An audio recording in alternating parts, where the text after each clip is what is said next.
是 AI 生成的呢？现在呢，竟然推出了一个网站，只要你上传这张照片到这个网站上，它就会去判读你是否为 AI 生成的照片。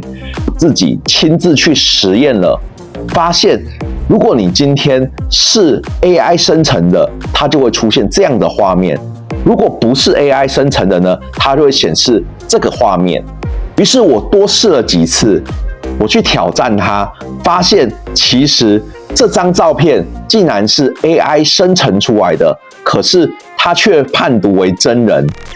所以啊，现在这种 AI 时代，很多时候我们根本就不知道这个影片、这个照片是否为真实的，或者是 AI 生成的。在未来的 AI 世界里面，一定要善加的去利用它，因为未来再不使用 AI， 你就会被淘汰的那个人。想学习更多的 AI， 留言 AI， 我会送你免费的 AI 课程。